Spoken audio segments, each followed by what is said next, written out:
Live for God Studio Productions. This is Living Power with Dan Hurst. All right. We're in Matthew, and we just started the Sermon on the Mount. And the Sermon on the Mount is a series of teachings that Jesus did that were basically combined. Matthew combined them.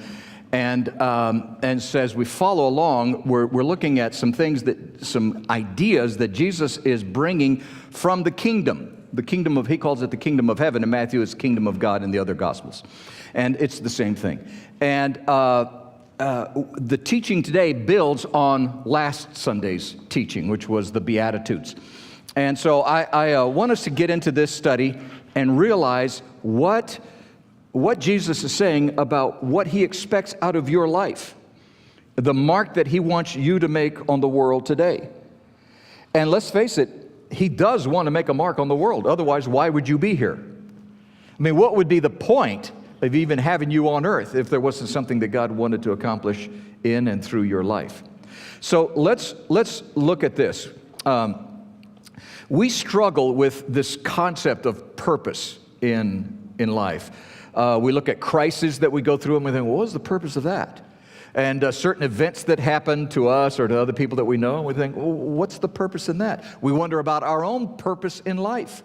What is my purpose in life? Literally, what is my purpose in life? I know there's some things that I'm supposed to do. The Bible tells me there's some things I'm supposed to do, but what is my purpose? What is it that God really wants to accomplish in and through my life?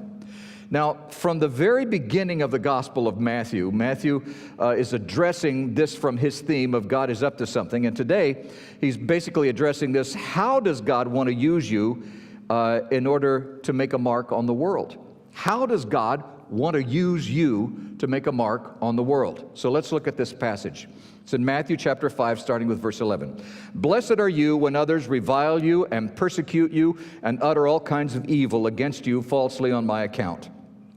Rejoice and be glad, for your reward is great in heaven. For so they persecuted the prophets who were before you.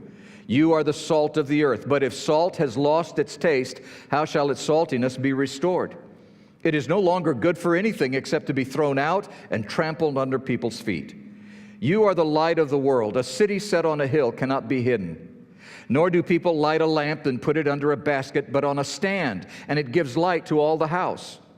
In the same way, let your light shine before others, so that they may see your good works and give glory to your Father who is in heaven. Do not think that I have come to abolish the law or the prophets. I have not come to abolish them, but to fulfill them. For truly I say to you, until heaven and earth pass away, not an iota, not a dot will pass from the law until it is all accomplished. Therefore, whoever relaxes one of the least of these commandments and teaches others to do the same will be called the least in the kingdom of heaven. But whoever does them and teaches them will be called great in the kingdom of heaven.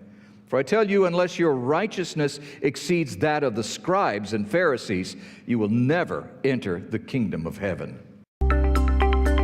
On behalf of Dan Hurst and the Open Class, we want to thank you for watching. We hope it was a blessing.